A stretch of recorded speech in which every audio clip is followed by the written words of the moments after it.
अज्ञात बीमारियों की चपेट में आने से मधुमक्खी की मौत, शहद उत्पादन के स्तर में आई गिरावट।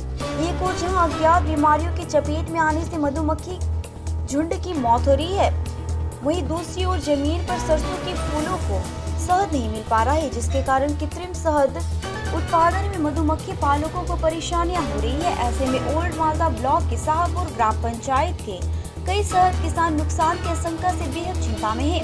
इसके अलावा बाजार में शहद की कीमत नहीं बढ़ रही है। ऐसे में मालदा के शहद किसानों ने प्रशासन से हस्तक्षेप की मांग की है। उनके अनुसार राज्य सरकार द्वारा मधुमक्खी पालकों को विभिन्न मुद्दों पर सलाह और प्रशिक्षण दिया जाता है, लेकिन उन्हें अभी तक मधुमक्खियों को बचाने का कोई प्रशिक्षण नहीं मिला है। पिछले नवंबर में एक प्रकार की सफेद मक्खी के हमले के कारण कई मधुमक्खियां मर गयी। नतीजा यह हुआ कि इस वर्ष शहद उत्पादन के स्तर में काफी गिरावट आई है। ऐसे में मधुमक्खी पालकों में आर्थिक नुकसान की आशंका उत्पन्न हो गई है। এটা চাষ করছি, আমাদের প্রথম শুরু হলো সরষার মধু। আচ্ছা, এই সরষা ফিল্ডের মধ্যে সরষা যেখানে চাষ হয় সেখানে আমরা মাছিটা ফেলেছি। এই মধু আজ যেদিন থেকে আমরা মাছি ফেলেছি এখন পর্যন্ত ফুলের মধ্যে মধু আসেনি, আর কালেকশনও আমরা করতে পারিনি এখনো। আর কিছুদিন আগে বর্ষার সিজনে আমাদের মাছিতে একটা অসুখ এসেছিল। সেই অসুখে যতজন আমরা চাষি আছি প্রত্যেকের মাছি 50%-এর বেশি মাছি মারা গেছে অসুখে। যা মাছি আছে আমাদের এই মাছি আমরা ফুলের মধ্যে ফেলেছি এখন পর্যন্ত। আর এই আবহাওয়ার কারণে হতে পারে কি বা কোনো কারণে হতে পারে এখন পর্যন্ত ফুলে মধু আসছে না, আসেনি। মাছি কোনোরকমভাবে আমাদের খেয়ে বাসে স্টক করতে পারছে না।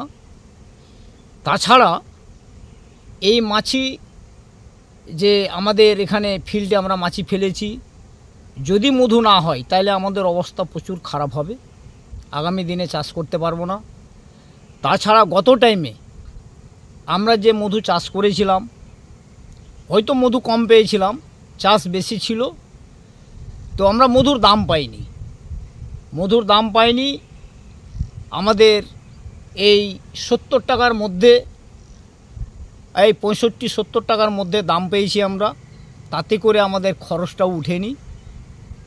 আমরা প্রত্যেকটা চাষি ঋণের মধ্যে আছি।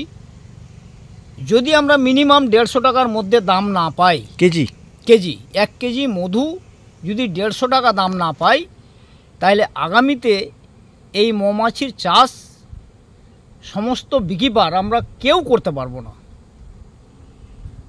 প্রচুর অসুবিধা হবে। কেন, যা খরচ তাতে করে মধুর দাম জানি না, এত জিনিসের দাম বাড়ছে কিন্তু মধুর দামটা আর ভারতবর্ষের মধ্যে দেখছি আমরা মধুর দাম বাড়ে না, বরঞ্চ কমে যাচ্ছে কিন্তু বাড়ছে না। আর মাছিকে বাঁচানোর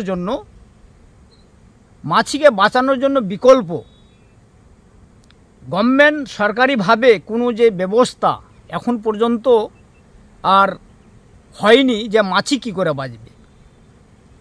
এটা ভারতবর্ষের একটা বড় ধরনের ব্যবসা।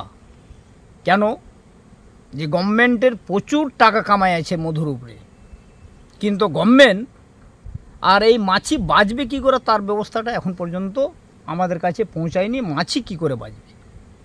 কতজন চাষি আছেন আপনারা?